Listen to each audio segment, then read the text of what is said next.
আসসালামু আলাইকুম। আজকে তৈরি করেছি তরমুজের জেলি। এখন দেখাবো প্রস্তুত প্রণালী। কোথাও যাবেন না, আমার সঙ্গে থাকুন। তরমুজের অর্ধেকটা কেটে নিয়েছি, দেখেন। বাকি অর্ধেক এই যে খোসা, আমি এখন খোসা কেটে নিব। আমি এটা দিয়ে জেলি বানাবো।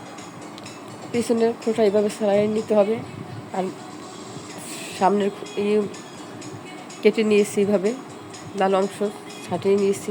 দু একটু থাকলেও সমস্যা নেই। এখন আমি এগুলো কিউব করে কেটে নিব।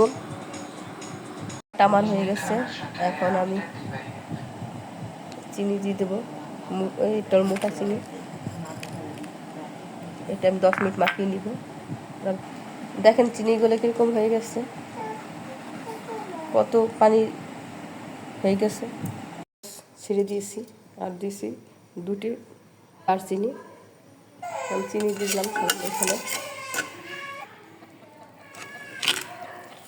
এইগুলো দিয়ে দিয়েছি। দেখেন কত পানি তুলেছে।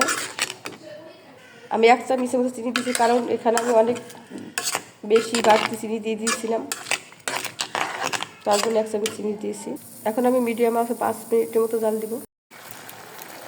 এখন আমি ফুড কালার দিব।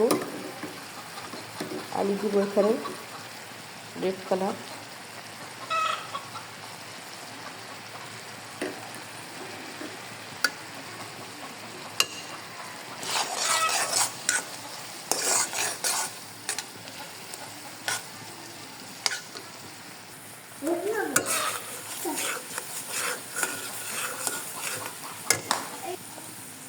আর 1 মিনিট নেড়েছি, আমি নামিয়ে নিব।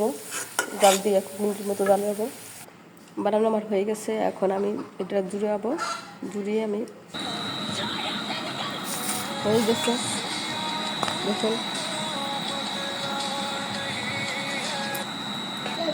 হয়ে গেছে। আজকে পর্যন্ত আবার নতুন কোনো ভিডিও নিয়ে আপনাদের সামনে উপস্থিত হবো। সে পর্যন্ত ভালো থাকুন, সুস্থ থাকুন। আসসালামু আলাইকুম ওয়া রাহমাতুল্লাহি ওয়া বারাকাতুহু।